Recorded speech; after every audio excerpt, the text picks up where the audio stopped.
Good morning students. आप लोगों को हम राउल लॉ पढ़ा रहे थे। राउल लॉ का पहला वाला केस हमारे पास आ चुका था, RAOULT, राउल्स लॉ। इसका पहला वाला केस था when solute is volatile, that is liquid solution। तो टोटल वेपर प्रेशर, क्योंकि कंपोनेंट ए की भी वेपर बनेगी PA, कंपोनेंट बी की भी वेपर बनेगी PB। तो ये आपके पास आया था, अगर आपको याद आ रहा हो, PB not plus XA PA not minus PB not. ये फॉर्मूला था। हर बच्चा ये फॉर्मूला याद रखेगा। न्यूमेरिकल हम आपको लास्ट में करवा देंगे। इसके न्यूमेरिकल है 4-5 आपके, तो वो न्यूमेरिकल में लास्ट में करवा दूंगा। अब आता है आपके पास में सेकंड केस। यहां टोटल वेपर प्रेशर क्यों आया? Because solute and solvent both are volatile. तो कंपोनेंट ए की भी वेपर बनेगी, कंपोनेंट बी की भी वेपर बनेगी। ये आ जाएगा यहां पर। देन अब लेते हैं हम लोग व्हेन, जो इंपॉर्टेंट है आपके न्यूमेरिकल इसी पे आएंगे। Solute is non volatile. इस बार सोल्यूट नॉन वोलेटाइल है। Solute do not convert into vapour. That is आपके पास में अब केस है solid liquid solution. Solid liquid solution. Solid NaCl, glucose, salt dissolve in water. तो सॉलिड डिसोल्व इन लिक्विड, तो solid liquid solution. अब एक बार में दिमाग लगाओ। इस बार ये क्या कह रहा है? Vapour pressure of solution. यहां दो कंपोनेंट है, एक सॉल्वेंट और एक सोल्यूट। सोल्यूट जो है वो तो नॉन वोलेटाइल है और जो सॉल्वेंट है वो वोलेटाइल है। सॉल्वेंट अगर ज्यादा होगा तो सॉल्यूशन का वेपर प्रेशर भी ज्यादा होगा, क्योंकि सॉल्यूशन का वेपर प्रेशर केवल एक कंपोनेंट पर डिपेंड करेगा, सॉल्वेंट। सोल्यूट पर तो वो डिपेंड करेगा, वो directly proportional to mole fraction of solvent. ये लो भाई राउल लो, कितना सिंपल सा। When solute is non-volatile, then vapor pressure of solution depend only solvent, क्योंकि सोल्यूट जो है वो तो नॉन वोलेटाइल हो गया। तो क्या कह रहा है यहां पर मैं, वही इन्वर्टेड कोमा में बोलिए भाई, at constant temperature, at constant temperature vapour pressure of solution, vapour pressure of solution bracket में सॉलिड लिक्विड सॉल्यूशन, ब्रैकेट में लिख सकते हो, when solute is non volatile is directly proportional to mole friction of solvent। solvent ज्यादा है तो उसका mole fraction भी ज्यादा होगा। solvent अगर ज्यादा है तो उसका मोल फ्रिक्शन ज्यादा है और सॉल्यूशन का वेपर प्रेशर ज्यादा है। PS is equal to P naught और X solvent। ये आपके पास में इसका mathematical expression. Here P naught, बोलिए भाई, vapour pressure of pure solvent, और at a constant temperature vapour pressure of pure solvent क्या रहेगा? कांस्टेंट रहेगा। प्योर सोलवेंट है, सरफेस पे सोलवेंट ही सोलवेंट के मॉलिक्यूल्स है, तो वो वेपराइज होंगे। फिक्स है, टेम्परेचर कांस्टेंट, तो वो जितने वेपराइज होने उतने ही होंगे। दैट मीन कांस्टेंट टेम्परेचर पर प्योर सॉल्वेंट का वेपर प्रेशर भी कांस्टेंट होता है, तो ये कांस्टेंट हो गया। ये आपके पास में राउल लॉ आ गया। दोनों केस बता दिए हमने आपको राउल लॉ के। When solute is volatile and when solute is non volatile. तो पहला वाला केस था आपके पास में लिक्विड लिक्विड सॉल्यूशन, और जो सेकंड वाला केस है वो है आपके पास में सॉलिड लिक्विड सॉल्यूशन। और अब आप आगे अप्लाई करोगे। कल मैंने आपको टर्म पढ़ाई थी, अगर आपको याद आ जाए तो, कोलिगेटिव प्रॉपर्टीज। कोलिगेटिव प्रॉपर्टीज में मैंने डेफिनेशन आपको बताई दी थी। properties of the solution whose value depend only number of solute particle and independent of other factor like temperature, nature of solute, इन पर डिपेंड नहीं करेंगे।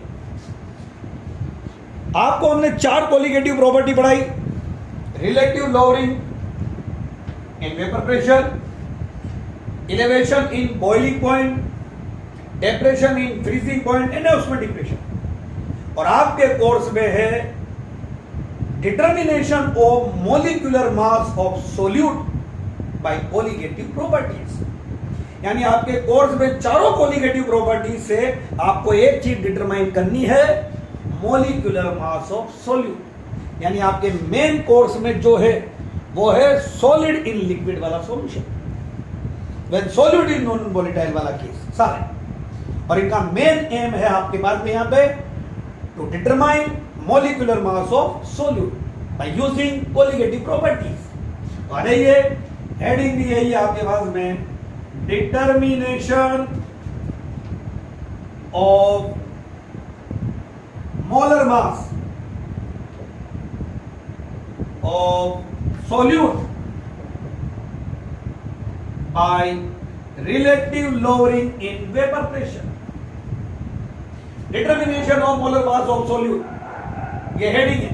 फॉर्मूला आएगा आपके बुक में, आउटसाइड में और इनसाइड में भी टोटल 7-8 न्यूमेरिकल दे रखे हैं, जो अभी हम आपको बता भी देंगे कि क्या क्या है। देखते हैं ये क्या क्या आता है। ठीक है, देखिए इधर एक आध बता देंगे न्यूमेरिकल डेटा लेकर के आपको एक सेकंड। तो determination of molar mass of solute, we know that PS is equal to P naught X solvent। ये हमारे पास आ चुका था। P naught को आप इधर लीजिए, PS over P naught is equal to X solvent। दोनों फैक्टर को दोनों साइड पर 1 में माइनस करो, 1 minus PS over P naught is equal to 1 minus X solvent. LCM लीजिए पी नॉट, तो यहां आ जाएगा P naught minus P S और 1 माइनस एक्स सॉल्वेंट, ये बनेगा एक्स सोल्यूट। क्योंकि आपको पता है सोल्यूट प्लस सॉल्वेंट दोनों के मोल फ्रैक्शन का सम, दोनों के मोल फ्रैक्शन का सम कितना होगा 1। सम of mole fraction of all component present in solution always be unity, always be 1, वो हमेशा 1 होगा। That means X solute plus X solvent is equal to 1। X solute plus X solvent is equal to 1, वो 1 होता है। तो that means अगर आपको 1 minus X solvent लेना है तो X solute के इक्वल आएगा। बोलो देखा हम लोग वर्ड में कि क्या वर्ड में आएगा, अल्टरनेटिव स्टेटमेंट आ गया, जो दिख रहा है वही बोलना। At constant temperature for solid liquid solution, that is when solute is non-volatile, then relative lowering in vapor pressure। देखिए कल ही बताया था मैंने आपको प्रीवियस वीडियो में, relative lowering in vapor pressure is equal to mole fraction of solute। तो alternative statement of Raoult's law जो दिख रहा है वही बोलना। At constant temperature for solid in liquid solution, bracket में when solute is non volatile, then relative lowering in vapor pressure, relative lowering in vapor pressure is equal to mole fraction of solute, mole fraction of solute के ये equal होगा। फिर आगे चलते हैं भाई, इसमें यहां तक का फॉर्मूला याद रखना। इसके बाद आप आगे चलिए और देखिए कि आगे क्या होता है। ये आगे डेरिवेशन बढ़ा रहे हैं हम लोग ताकि आपके पास इसका न्यूमेरिकल आ सके। कोलिगेटिव प्रॉपर्टी नंबर 1 चल रही है, relative lowering in vapour pressure. Colligative properties की डेफिनेशन कोई बच्चा नहीं भूलेगा। Then P naught minus P S over P naught is equal to x solute आ चुका था। Suppose solution contain Na moles of solute and NB moles of solvent. लीजिए P note minus PS over P naught. Mole fraction हर बच्चे को याद है. क्या डिफाइन करा था? Mole fraction of any component is the ratio of moles of that component and total moles of the solution. Mole fraction of any component is the ratio of moles of that component and total moles of the component. So mole fraction of solute, that means moles of solute, Na, over total moles, Na plus Nb. सबको पता है moles, moles के लिए हो जाएगा mass over molecular mass. B, mass, B का mass, weight, molecular mass. Value put कर दो. P nought minus PS over P nought. P nought minus PS over P nought is equal to P nought minus PS over P nought Na WA NA WA over MA over WA over MA plus WB over MB. ये आपके पास में formula आ गया. सबको पता है ये क्या चीज है? मास of solute, molar mass of solute. Mass of solute, molar mass of solute. Mass of solvent, molar mass of solvent. That mean यहां आपसे डिटरमाइन करवाया जाएगा MA. आप आराम से MA डिटरमाइन कर लेंगे. कोई भी बच्चा फॉर्मूला भूलेगा नहीं. फॉर न्यूमेरिकल ये काम है. तो मैंने बताया आपको determination of molar mass of solute by using colligative properties. तो by relative lowering in vapour pressure से हमने ये यहां पर पहला वाला जो है वो डिटरमाइन कर लिया. फॉर्मूला आ चुका है. आप ये वाला फॉर्मूला लगाओगे. अब आगे थोड़ा और केस बढ़ा देते हैं. न्यूमेरिकल के डेटा बस आपको वैल्यू पुट करनी है. आपका आंसर 1 मिनट में आ जाएगा.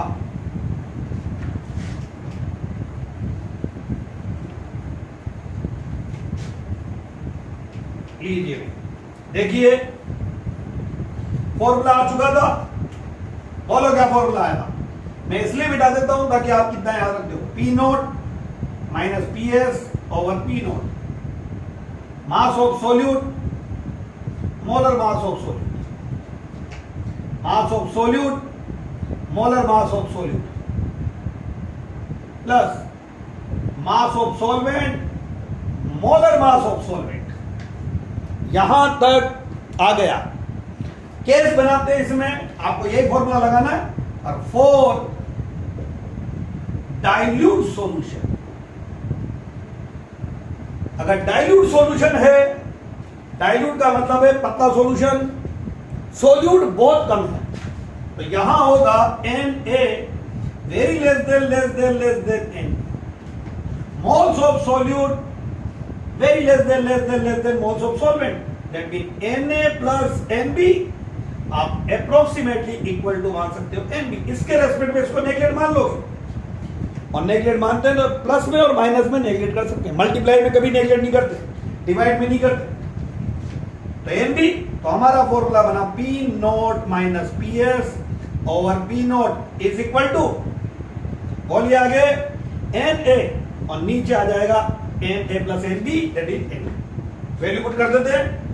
P note minus PS over P nought is equal to, इसकी वैल्यू WA ओवर MA, इसकी वैल्यू WB ओवर MB. ये लो भाई, ये फॉर्मूला और आ जाएगा. ये फॉर्मूला आपके पास में आ जाएगा. देखिए ये फॉर्मूला है. अब बच्चे के दिमाग में एक ही क्वेश्चन आता है कि सर डाइल्यूट किसको मानूं, ये फॉर्मूला कब लगाऊं और ये फॉर्मूला कब लगाऊं. तो यहां पे देख लीजिए, अप टू 5%, अप टू 5% तक अगर सॉल्यूशन है तो आप उसे डाइल्यूट मान सकते हो। अप टू 5% तक अगर सॉल्यूशन है तो उसे डाइल्यूट मान लेना न्यूमेरिकल में, और नीचे वाला जो फॉर्मूला है इससे आप न्यूमेरिकल कर सकते हो। और अगर 5% से ज्यादा आ रहा है, बोले 30 gram of solute dissolve in 90 gram of water, तो 30 और 90 120, और 120 में 30 सोल्यूट है, 30 gram solute dissolve in 90 gram water, तो 30 प्लस 90 120 सोल्यूशन हो गया। तो 120 में अगर कोई 30 है तो मैं साथ ही निकाल लो कितना परसेंट हो गया, 25% सोल्यूट हो गया। 30 30 60 30 90 और 30 120, तो 25% सोल्यूट ये डाइल्यूट हो सकता है। 5% तक आए, बोले 2 gram solute present in 100 gram of solution, तो 100 ग्राम सोल्यूशन में 2 ग्राम है, आप उसको डाइल्यूट मान सकते हो। तो अप टू 5% तक सोल्यूशन है तो आप उसे डाइल्यूट मान लोगे।